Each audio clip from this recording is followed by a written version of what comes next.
Welcome back to the channel.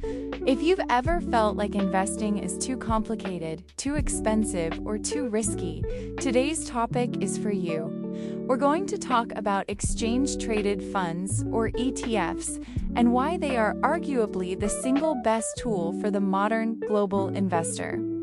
The simplest way to understand an ETF is this. Imagine a basket. Instead of buying one apple, a single stock like Apple or Coca-Cola, you buy the whole basket, which is filled with dozens or even hundreds of different types of produce. An ETF is a collection of underlying assets, stocks, bonds, commodities, or a mix of them, that trades on a stock exchange just like a single share of a company. This is the first major benefit: instant diversification. If you buy a single share of an ETF that tracks the S&P 500, you are instantly invested in 500 of the largest companies in the United States. If one company fails, it barely affects your overall investment because you have 499 others holding up the value. This dramatically reduces your risk compared to picking individual stocks. The power of the ETF really comes down to two major advantages over older investment methods like traditional mutual funds: cost and access. First, cost. Traditional mutual funds often have high management fees, sometimes charging 1% or 2% of your total investment every year. Over decades, those fees eat away at your returns through negative compounding.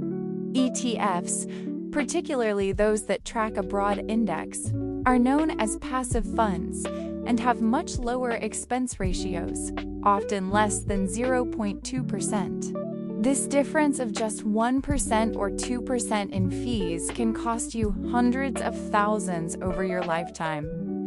Cheaper fees mean more money stays invested and continues to compound for you.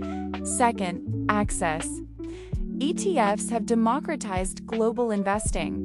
Do you want exposure to emerging markets in Southeast Asia? There's an ETF for that.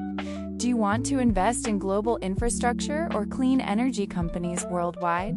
There are specific ETFs designed to target those sectors. For our audience across the globe, this is critical. It allows you to access diversified baskets of assets in other countries, often through your local brokerage account, giving you unprecedented geographic diversification.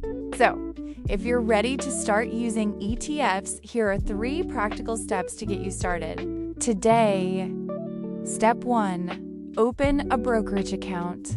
You need an investment account that allows you to buy and sell instruments on major global exchanges. Look for a low-cost brokerage in your region that offers zero-commission trading on major ETFs. Step 2. Pick your core strategy. For 90% of people, your first investments should be in broad market index ETFs. These are the funds that simply track major global indexes.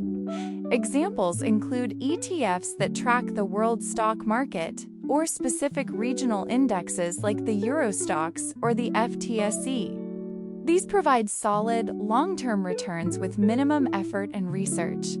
Step 3. Consistency is key.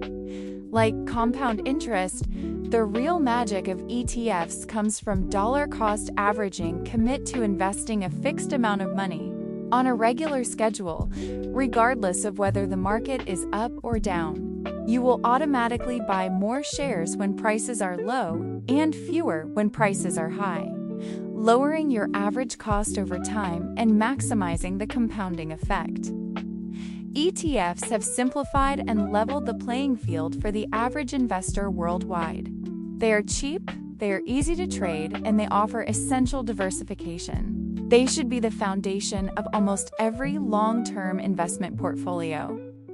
Are you currently using ETFs in your portfolio, or are you still relying on individual stocks? Let me know which ETF you think is the best one for beginners in the comments below.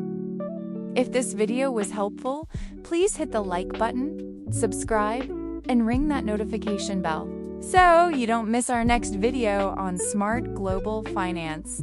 Thanks for watching.